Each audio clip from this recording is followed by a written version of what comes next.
Cuán firme cimiento se ha dado a la fe de Dios en su eterna palabra de amor.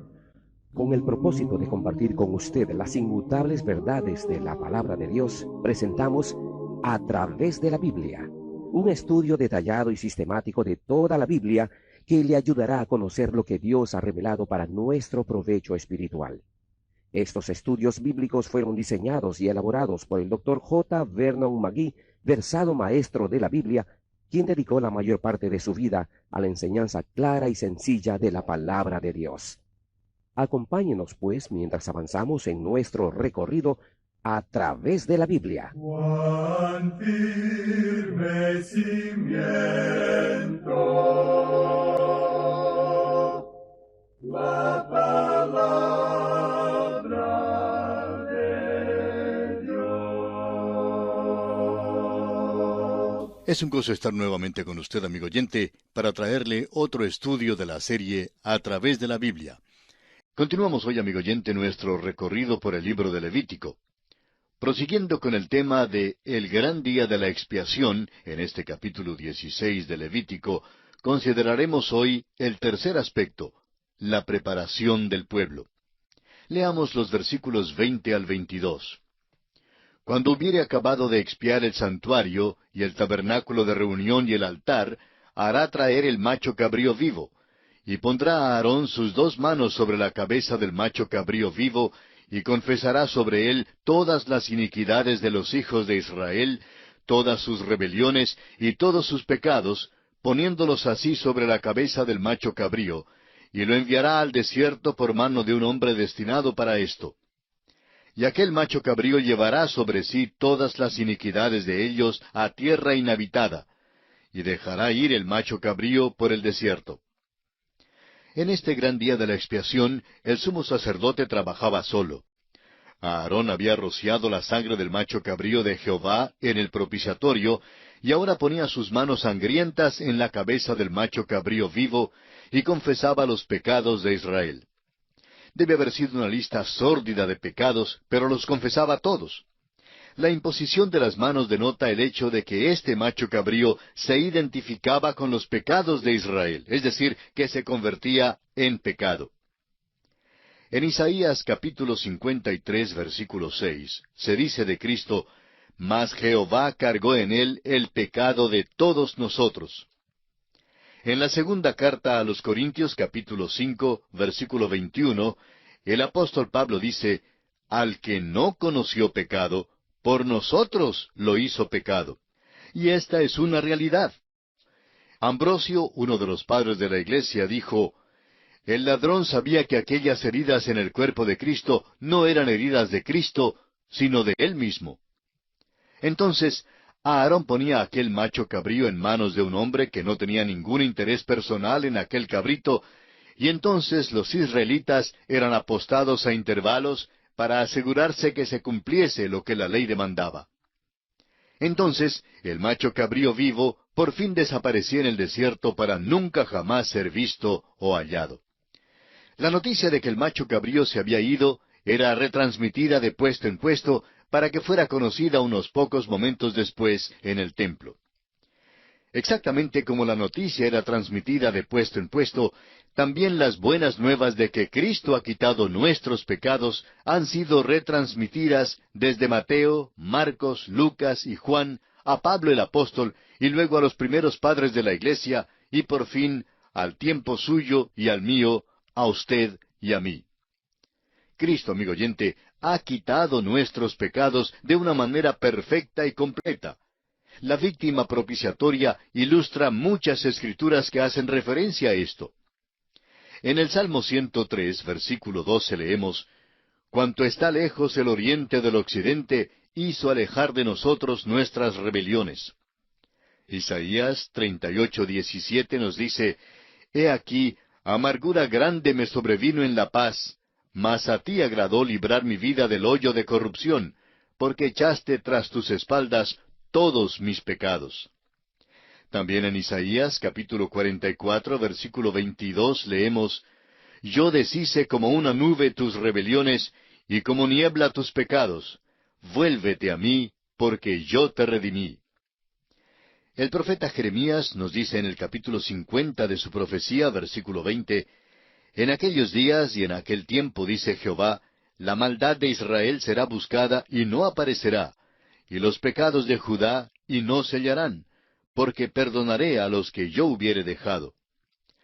Y también en el capítulo 31, versículo 34, Jeremías otra vez dice, Y no enseñará más ninguno a su prójimo, ni ninguno a su hermano, diciendo, Conoce a Jehová, porque todos me conocerán, desde el más pequeño de ellos hasta el más grande, dice Jehová, porque perdonaré la maldad de ellos, y no me acordaré más de su pecado.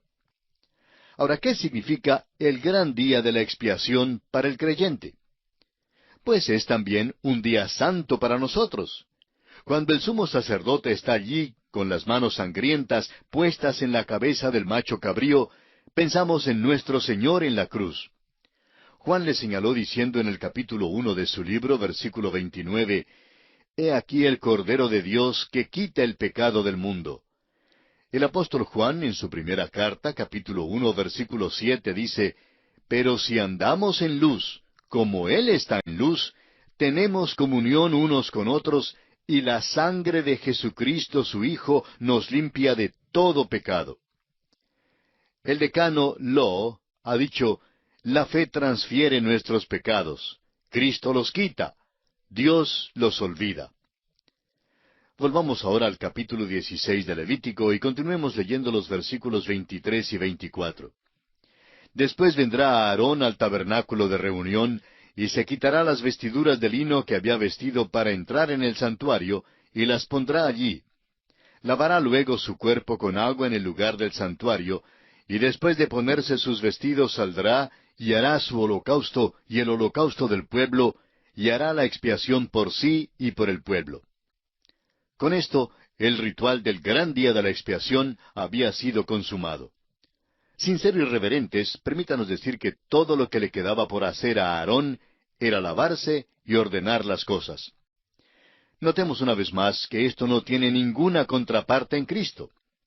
Cuando Jesucristo terminó su obra, se sentó a la diestra de Dios. Aarón no se atrevía a entrar en el lugar santo sino hasta después de otro año. Nuestro Señor se sienta a la diestra de Dios porque ahora no hay ninguna mancha de pecado sobre Él, aunque llevó todos los pecados de todo el mundo en la cruz. Continuemos ahora leyendo los versículos 26 al 28 de este capítulo 16 de Levítico. El que hubiere llevado el macho cabrío a Azazel, lavará sus vestidos, lavará también con agua su cuerpo, y después entrará en el campamento. Y sacarán fuera del campamento el becerro y el macho cabrío inmolados por el pecado, cuya sangre fue llevada al santuario para hacer la expiación, y quemarán en el fuego su piel, su carne y su estiércol. El que los quemare lavará sus vestidos, lavará también su cuerpo con agua, y después podrá entrar en el campamento. El versículo 25 dice que el sebo de la ofrenda por el pecado se trata como holocausto. Ahora, el que llevaba al macho cabrío al desierto era contaminado por haber entrado en contacto con el macho cabrío vivo y tenía que lavarse a sí mismo y sus vestidos. Los cadáveres del becerro y el macho cabrío que se había ofrecido eran llevados fuera del campamento y quemados, y los que hacían esto también tenían que lavarse. Amigo oyente, Dios inculcó en el corazón de estos israelitas el hecho de que eran pecadores perdidos. Y aún hoy día, Dios nos demuestra que Él es santo y que el pecado aparta al hombre de Dios. Estábamos apartados de Dios por causa del pecado, pero vino Cristo y murió por nosotros. Él es quien quitó nuestros pecados cuando entró en el lugar santísimo con su propia sangre. Leamos ahora los versículos 29 a 34 de Levítico capítulo 16. Y esto tendréis por estatuto perpetuo. En el mes séptimo, a los 10 días del mes, afligiréis vuestras almas, y ninguna obra haréis, ni el natural ni el extranjero que mora entre vosotros. Porque en este día se hará expiación por vosotros, y seréis limpios de todos vuestros pecados delante de Jehová. Día de reposo es para vosotros, y afligiréis vuestras almas. Es estatuto perpetuo. Hará la expiación el sacerdote que fuere ungido y consagrado para ser sacerdote en lugar de su padre, y se vestirá las vestiduras de lino, las vestiduras sagradas. Y hará la expiación por el santuario santo y el tabernáculo de reunión. También hará expiación por el altar, por los sacerdotes y por todo el pueblo de la congregación. Y esto tendréis como estatuto perpetuo, para hacer expiación una vez al año por todos los pecados de Israel. Y Moisés lo hizo como Jehová le mandó. El día de la expiación es el único día de duelo y ayuno que Dios dio a su pueblo. En este día de expiación uno no dice, «Feliz Yom Kippur», ni «Gozoso Yom Kippur», pues así no es como se celebra ese día. Es el día para afligir el alma por causa del pecado. Es un día de duelo por el pecado. Esta era la única razón para el ayuno en el Antiguo Testamento. Este día tenía que ser celebrado hasta cuando viniera el sacrificio permanente y eternal, el cual fue cumplido por Cristo con su muerte en la cruz. Hay un himno que cantamos en nuestras iglesias y cuyas palabras nos expresan bien este pensamiento. Dice, «Levantado fue Jesús en la vergonzosa cruz, para darme la salud. Aleluya, gloria a Cristo. Soy indigno pecador, Él es justo Salvador. Dio su vida en mi favor. Aleluya, gloria a Cristo. Por mis culpas yo me vi en peligro de morir, mas Jesús murió por mí. Aleluya, gloria a Cristo. El rescate a Dios pagó, consumado es, declaró. Dios por eso me aceptó.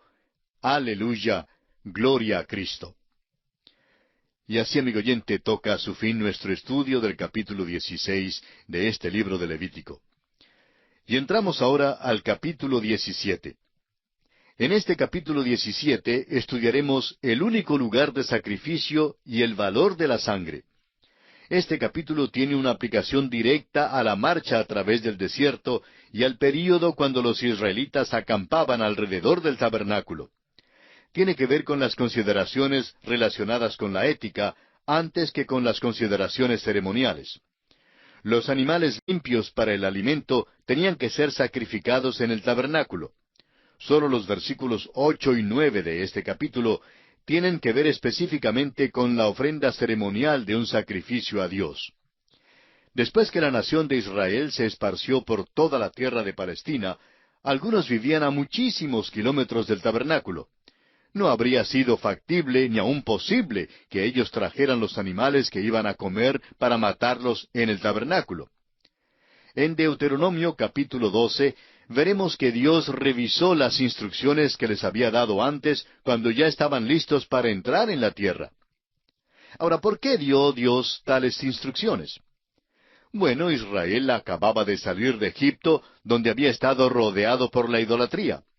Habían adorado a los ídolos de Egipto y siempre existía el peligro de que cayeran de nuevo en la idolatría. Habían adorado los dioses de la naturaleza durante su estadía en Egipto.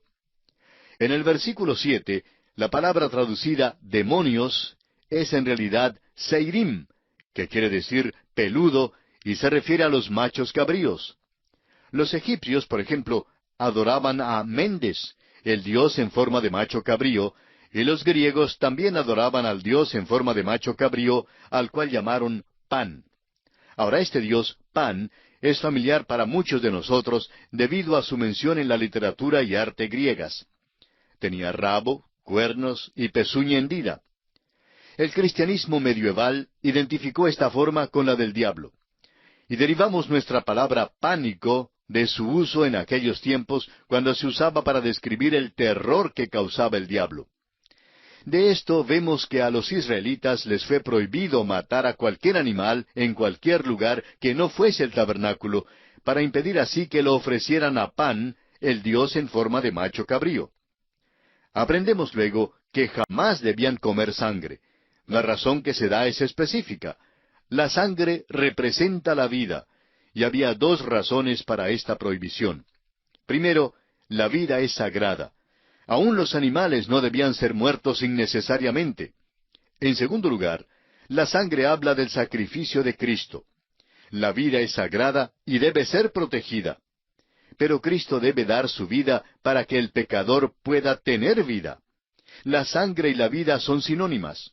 El hombre nunca debía comer sangre, pero debe tomar la sangre de Cristo, que quiere decir apropiarse por la fe de la sangre derramada de Cristo, la vida de Cristo que Él entregó para que tengamos vida.